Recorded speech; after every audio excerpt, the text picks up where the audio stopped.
दसवा कैली पटना गेली, कैली जम के तैयारी हो। दसवा कैली पटना गेली, कैली जम के तैयारी हो।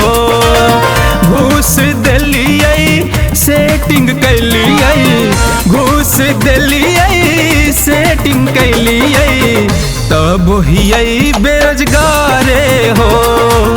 खूब दौड़लियो खूब भगलियो ना होलो दरोगा बहाली हो।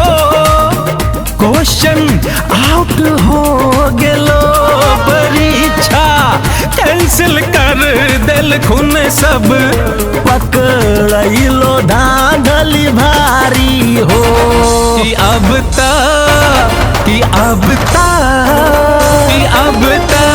नौकरी करबो सरकारी, न त बेचबो सुनला तरकारी।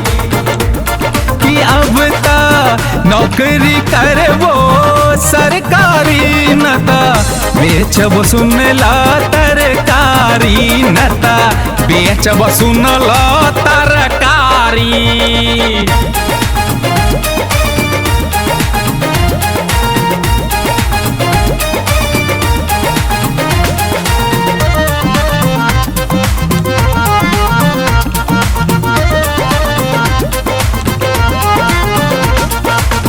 भैया के साली हमरा करके पसंद रखल खून हल, न होलो जे नौकरी, शादी के सपना गेलो जल।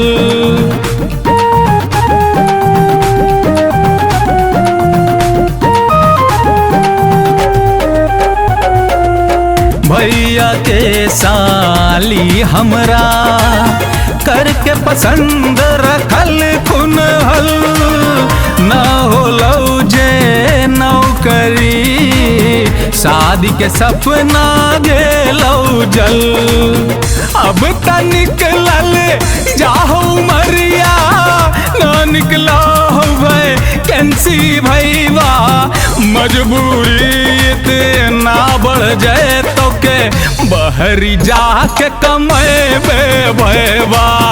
हम भल रहबो बंड चाहे करबो कुछो बेकारी हो। कि अब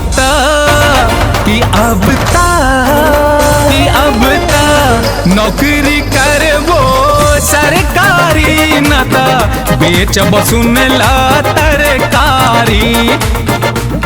कि अब नौकरी करबो सरकारी, न त बेचबो सुनला तरकारी, न त बेचबो सुनला तरकारी।